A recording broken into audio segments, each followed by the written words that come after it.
Bonjour! On va un petit peu retaper sur les trans, hein, ça fait longtemps je trouve. Alors, la transition de genre est devenue incontrôlable, hein, l'alerte d'une psychiatre pionnière dans ce domaine.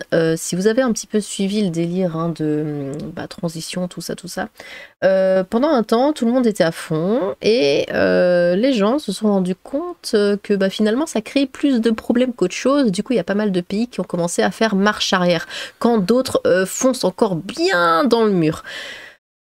Écoutez, au moins les gens commencent à se rendre compte un petit peu du problème. Après, il faut du recul parce que c'est vrai que là, ça n'a jamais été autant le cas. Il n'y a jamais eu autant de personnes qui transitionnent que là ces dernières années. Donc évidemment, on n'avait pas le recul, et je trouve qu'on l'a pas encore peut-être, hein, le recul nécessaire. Mais ça commence à arriver. Et puis, bon, franchement, entre nous, faut pas avoir fait l'ENA quoi, pour comprendre que c'est pas sain pour les gens de changer comme ça de genre ou quoi que ce soit. Bon, surtout avec tous les médicaments, tout ça qu'il faut prendre, les gens deviennent juste complètement dingues.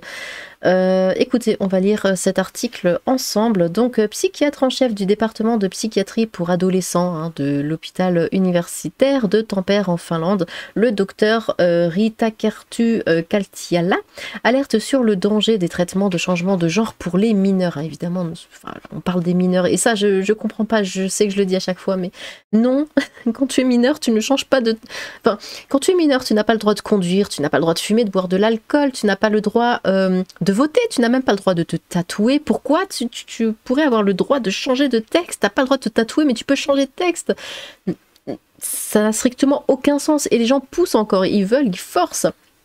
Alors même que l'enfant, le mineur, l'adolescent a quelques problèmes dans sa vie, parce que c'est un adolescent, tous les adolescents ont des problèmes dans leur vie, voilà, les pro-trans vont pousser, parce que oui, c'est forcément son genre hein, qui ne va pas, évidemment, ça peut pas être autre chose, donc on lui fait prendre plein de médocs, on lui fait faire des opérations, histoire qu'il soit bien malheureux toute sa vie, et enfin bon, ça ne va pas du tout. Le protocole néerlandais adopté au niveau international. En 2011, des cliniciens néerlandais ont publié un article hein, selon lequel les jeunes souffrant de dysphorie de genre hein, pouvaient recevoir des bloqueurs de puberté puis un traitement hormonal pour commencer à vivre leur vie de transgenre plus tôt et de manière plus crédible. Bon, de toute façon, on a vu aussi, hein, j'avais fait des vidéos aussi sur le sujet où des médecins alertaient aussi sur le fait que ça force trop hein, les jeunes, comme je disais tout à l'heure, aller vers les traitements hormonaux, ce genre de choses, alors que non, ça va pas du tout. Et évidemment, quand le médecin dit ouais, on va peut-être un peu trop loin, c'est peut-être pas nécessaire, alors tout de suite c'est de la transphobie, hein, parce qu'évidemment, c'est on fait un pas en arrière, c'est immédiatement de la transphobie.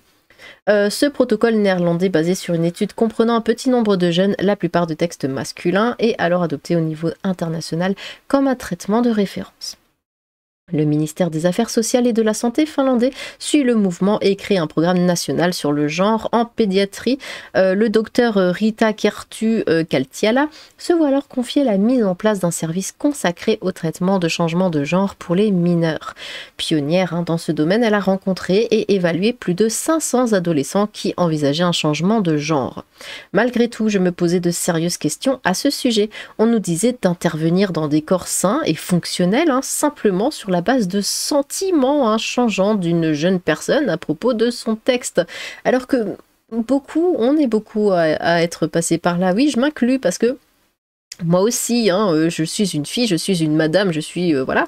Mais à l'adolescence, j'étais un garçon manqué. Et puis si on m'avait proposé, si là ça avait été la mode il y a plusieurs années de cela, disons-le, ouais, imaginez juste qu'il y avait Internet à cette époque et que j'avais été comme ça dans des groupes, des forums ou que sais-je, qui regroupaient ce genre de personnes, je me serais fait avoir, mais complètement. Et ça, oui, évidemment. Heureusement, non, parce qu'après, on grandit, après, on s'accepte tel qu'on est, on accepte son corps, et puis et finalement, tout va très bien. Et là, si moi, j'étais devenue un garçon, sans contrefaçon, je l'aurais amèrement regretté toute ma vie. Vraiment, vraiment, parce que là je me le dis hein, de temps en temps quand je suis devant ma coiffeuse à me maquiller, tout ça, je me dis oh mon Dieu, j'aime tellement être une femme que je l'aurais pas supporté, j'aurais vraiment pas supporté. Et pourtant, c'est ce que je pensais à l'époque. Or, la réalisation de l'identité est l'aboutissement du développement réussi de l'adolescent et non son point de départ, souligne-t-elle. Bah oui, quand on est ado, on est tout perdu dans sa vie. C'est pas parce qu'à un instant T, on se sent comme ceci que ça va être le cas toute sa vie. Dès la création de son service, les patients sont arrivés en masse et contrairement à l'étude de base, 90% des patients étaient des filles, principalement âgées de 15 à 17 ans. De plus, la plupart présentaient également des troubles psychiatriques graves, des troubles du développement, des difficultés scolaires ou souffraient de dépression, d'anxiété ou de troubles alimentaires. Un grand nombre d'entre eux présentaient des troubles du spectre autistique et peu d'entre eux avaient exprimé une dysphorie de genre jusqu'à ce qu'ils l'annoncent soudainement à l'adolescence, note aussi le docteur Ritakertu Kaltiala. Des professionnels de santé déconcertés. Alors que beaucoup de professionnels de santé se sentaient déconcertés par cette situation, personne ne disait rien publiquement, souligne-t-elle. La médecine du genre commençait à se politiser, créant un sentiment de pression. Bah oui, parce que si tu veux faire un pas en arrière, tu veux dire juste attention, c'est peut-être pas bien, là tu es tout de suite catalogué de transphobe, on te met de côté, tu n'existes plus. Nous doutions de notre formation, de notre expérience clinique et de notre capacité à lire et à produire des preuves scientifiques, explique la psychiatre finlandaise. En tant que médecin, j'ai pu constater que la situation des patients était pire. Ils se retiraient de toutes les activités sociales, ils ne se faisaient pas d'amis, ils n'allaient pas à l'école, insiste-t-elle. Inquiète, elle a mené des recherches avec des collègues finlandais et publié une étude en 2015 soulevant plusieurs questions sur les traitements de changement de genre. Ils ont par exemple constaté que plus d'un quart de leurs patients présentaient des troubles du spectre autistique. À la même période, ils ont observé un phénomène de contagion sociale. L'année suivante, les 2 services pédiatriques spécialisés dans les questions de genre en Finlande ont modifié leur protocole préférant orienter les jeunes vers une consultation psychiatrique avant de leur proposer un traitement de changement de genre. Des mesures critiquées par des militants, des hommes politiques et des médias, parce que oui, maintenant le changement de genre c'est complètement politique. Mais les traitements, il n'y a plus rien de scientifique là-dedans, attention. Mais les traitements médicaux doivent être fondés sur des preuves médicales et la médecine doit constamment se corriger, note le docteur Ritakertu Kaltiala. Un nouveau type de patient, les détransitionneurs. Alors cela, faut surtout pas en parler. 8 ans après l'ouverture du service, d'anciens patients ont commencé à venir pour retrouver leur texte de naissance. Ces détransitionneurs représentaient un type de patient qui n'était pas censé exister, note la psychiatre finlandaise en faisant remarquer que les auteurs du protocole néerlandais ont affirmé que les taux de regret étaient infimes. Mais il y en a quand même. Et il faut préciser que ces gens-là, pour la plupart, se font rejeter ensuite par la communauté trans en mode tu fais plus partie de notre commu, voilà, t'as plus un espèce de traître, c'est de la traîtrise. En juillet 2020, le Council for Choices in Healthcare finlandais a publié ses recommandations après avoir été saisi en 2015 puis en 2018 par le docteur Ritakertu Kaltiala. Il conclut que les études vantant le succès du modèle de traitement de changement de genre étaient biaisées et peu fiables. Le rapport indique que désormais les jeunes doivent être informés de la réalité d'un engagement à vie dans une thérapie médicale, de la performance des effets et des effets indésirables surtout physiques et mentaux possibles des traitements, possible, il y en a de toute façon, il y en a toujours. Tu peux pas changer de texte et n'avoir aucun effet indésirable dans ta vie, c'est pas possible. Il met également en garde contre le fait qu'à l'adolescence, le cerveau des jeunes est en pleine maturation de telle sorte qu'ils n'ont pas la capacité d'évaluer correctement les conséquences des décisions définitives. Eh oui, parce que encore, avant j'ai fait le lien avec le tatouage, bon, un jeune va se faire tatouer, bon, ça va être une bêtise de jeunesse, plus tard il va regretter, à la rigueur il peut recouvrir son tatouage, bon voilà. Le changement de texte, c'est pas pareil, ça a entraîné plein de choses. Ils sont bourrés de médicaments. Dans leur tête, ça va plus du tout déjà que ça allait pas. De toute façon, c'est rare. Les adolescents qui se sentent bien, c'est extrêmement rare. Imaginez seulement si, parce que tu te sens un peu pas trop bien, parce que ton corps change, parce que les choses changent, tu vois les choses différemment. Tu devais changer de texte. Mais ça irait pas du tout.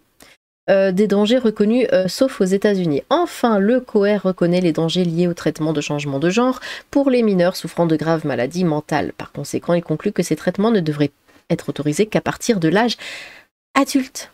Merci. Enfin. D'ailleurs, ça me fait penser. J'avais sorti ma vidéo là sur Anne Frank. Attendez 2 secondes, je vous la mets. Pouf. Enfin, je vous la mets, je vais pas la faire lire, mais hop.